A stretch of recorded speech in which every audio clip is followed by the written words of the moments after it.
ఎందుకంటే సిగ్గు లేని పనులు చేస్తున్న వాళ్ళే సిగ్గుపడకపోతే మిమ్మల్ని రక్షిస్తాడని చెప్తున్నా నేను ఎందుకు సిగ్గుపడతాను? ఎవడు సిగ్గుపడాలి? పాపం చేసేటప్పుడు సిగ్గు లేకుండా పాపం చేస్తున్న వాళ్ళు సిగ్గుపడాలన్నా? ఇది చేస్తే పోతారని చెప్పి నేను సిగ్గుపడాలన్నా? నన్ను గూర్చి నా మాటలను గూర్చి ఎవడు సిగ్గుపడతాడో వాడిని గూర్చి నేను వచ్చేటప్పుడు నేను సిగ్గుపడతా అన్నాడు యేసు ప్రభు. వ్యభిచారమును పాపమును చేయు ఈ తరములో నన్ను గూర్చి నా మాటల గురించి ఎవడైతే సిగ్గుపడతాడో నేను వచ్చినప్పుడు వాడిని గురించి సిగ్గుపడతాను. సిగ్గుపడాల్సింది యేసు ప్రభుని గురించి కాదు, సిగ్గుపడాల్సింది యేసు ప్రభు లేనటువంటి ప్రపంచం సిగ్గుపడాలి.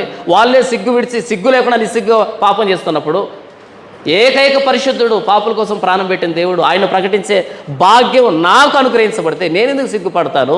సిగ్గుపడను, భయపడను, మన తేడాలు చూడను. నేను చెప్పాల్సింది చెప్తాను. నమ్మితే రక్షణ, నమ్మకపోతే నిత్యనాశనం. మీరు సర్వలోకానికి వెళ్ళి సువార్త ప్రకటించండి. నమ్మి బాప్తిసం పొందేవాడు రక్షింపబడతాను, నమ్మని వానికి శిక్ష విధించబడుతుంది. ప్రకటించడం నా బాధ్యత, ప్రకటిస్తాను. అందుకే అపోస్తలుడైన పౌలు అంటున్నాడు, ఈ రోమన్ కల్చర్లో ప్రభువైన యేసుక్రీస్తు అని గురించి చెప్పినప్పుడు అవమానపరుస్తారు, అయినా నేను సిగ్గుపడను. నమ్మేవాడికి రక్షణ, దేవుని శక్తి అది. వాళ్ళకు తెలియక వాళ్ళు వెక్కిరిస్తున్నారు.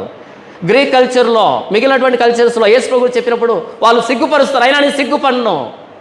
ఈరోజు కూడా భారతదేశ వీధుల్లో ప్రభువైన యేసుక్రీస్తు సువార్తను గురించి సిగ్గుపడము. పడతామా? సిగ్గుపడకూడదు.